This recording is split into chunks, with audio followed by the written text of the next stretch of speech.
Welcome back to my watercolor channel, and today I show you how to draw and paint a rhino. So I start with drawing it. Obviously I need to have a little bit of more detailed drawing here if I want that the painting looks much more nicer. At least I need it still. I start with round shapes, so I have a reference picture and I look how big the rhino is, as well as the different parts that I needed. So I have two for the hips, a circle, and then as well for the front legs a little bit of a circle and triangle, because it really is recognizing at the shape. And then adding the legs.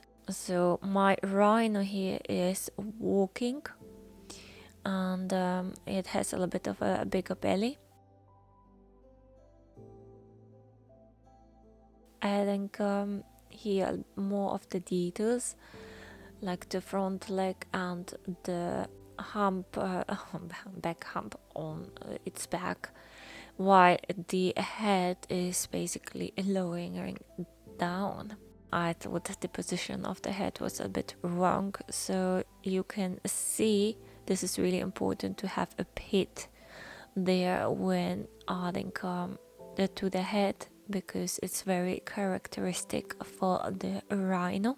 Now at the third leg there, and yes, the pit is kind of like at the end of the pit there's gonna be the horn.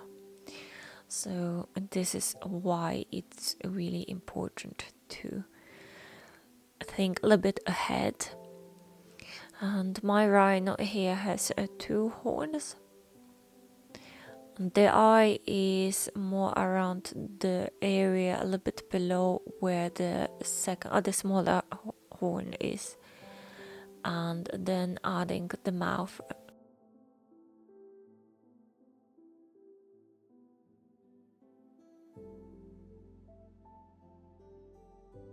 And then a little bit emphasizing that the around that eye there is a very thick skin. Generally, obviously, the rhino has a similar skin to the elephant, but I do not want that there's too much details, because this is a little bit of a smaller painting of a rhino. I don't add too many details of the cracked skin as such. I continue to orientate myself and adding more details, so that there is like a fold above the leg, which is at the front, as well as the belly is a little bit bigger. My rhino on my reference picture is just coming out of the water. It is a little bit darker area, and I want to emphasize that as well. I will not add too much to the background, as well as I haven't really added to the front any masking fluid or onto the rhino, because I think it's a bit of a waste. But I use a bit of a cobalt blue mixed with indigo blue for the background as the sky, and then adding a bit stronger of the cobalt blue here as well. Then I have yellow ochre and some of the cadmium red, so it's warm raw sienna idea. It's a bit warmish foreground, and my layers are very light in color. I use those two mixtures and adding it with a big brush and to the side, so it's not too strong, and I haven't added water beforehand. The brown I have basically mixed with from the orange and from the sky, the blue colors that I used for the sky. So I'm not overdoing it with using the different colors. And here I want to add some of the grass. the foreground is still quite wet, so it's possible that I'll work with a wet to wet technique. Now I continue with the RHINO. However, what I have missed to record, or I accidentally cut it out, is that I have added some of salt to the foreground and at the top of the RHINO, as you can see. And as I continue with the RHINO, I have just yellow ochre and some of the cobalt blue, so it's mixing together. I use basically a flat wash, so I haven't wetted the RHINO beforehand. It's a good quality paper, so I'm not too worried about creating some stains or cauliflower stains there. But it doesn't really matter, because after all, the skin is quite cracked, so if it has a little bit of a structure, it really doesn't matter. You can see that the front or the head of the RHINO is a little bit more darker.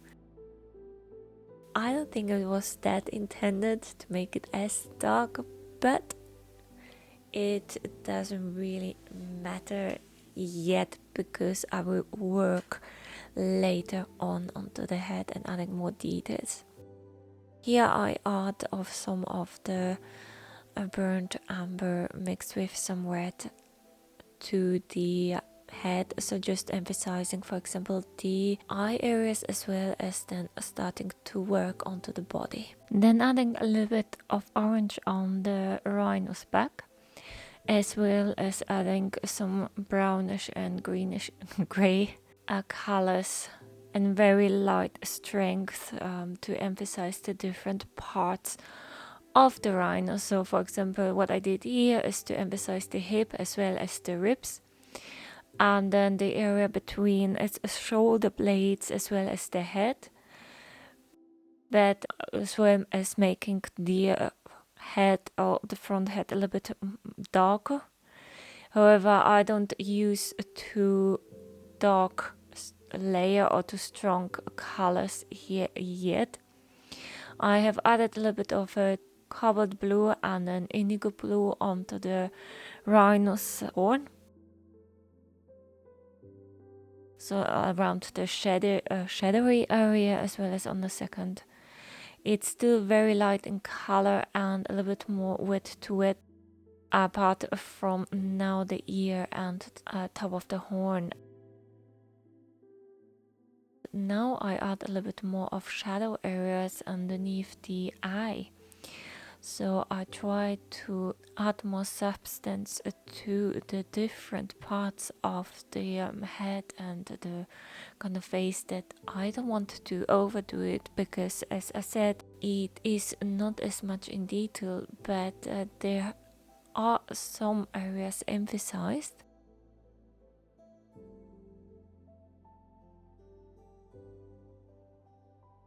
I continue to add more of the indigo blue Payne's Gray, a little bit of Payne's Gray, added color to the shadowy area, to the rest of the body.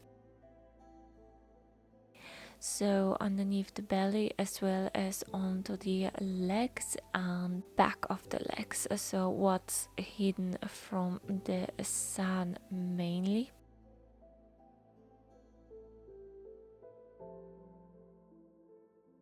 The layer itself is not very strong yet. I will work on it a little bit later. As the grass has faded away because I worked with wet to wet technique, I add here a little bit of grass harms, but not too many.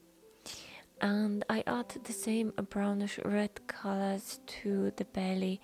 So I add here a very light layer at the top and then a little bit stronger layer towards the shadowy area of the belly, and it kind of like emphasizes the form of the belly.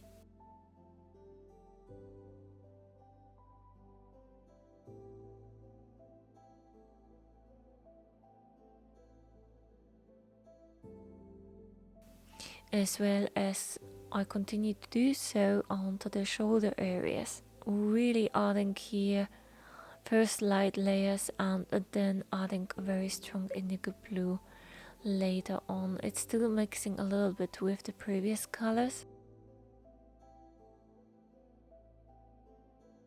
Then I continued to work on more details, such as the eye and the mouth, and a bit of the cracked skin underneath, so where the nose area is. And I use a very small brush to do so. I have added the eye and then I just continue with the small brush to emphasize the wrinkles, as well as a little bit with a lighter color the shadowy areas around the eye, so it really kind of like stands out from the rest of the face. Then adding some more lighter brush strokes onto the mouth and as well as onto the horn and underneath the ears. So I don't want to work too much wet to wet here, and if it feels like it's a little bit off balance because it's very orange, I had a very orange rhino's face, I added more of blue here so it fits with the rest of the body, and then adding more of a brown color here. During the process, as everything has dried, I thought the shadowy areas are way too light compared to the rest of the body, so I thought I mix a much darker indigo blue paint screen color and just really emphasized here the different shadowy areas, so it gives a really nice contrast. And then a little bit underneath the eye as well as onto the mouth and nose, and then adding a few more grass humps here because it felt like it's too pale. And then for where I thought the painting is ready, however, maybe my husband told me that the RHINO looks like it has been floating, so I decided to add more of a color there, and you can see a really nice yellow ochre and red color to the ground and spreading it a little bit.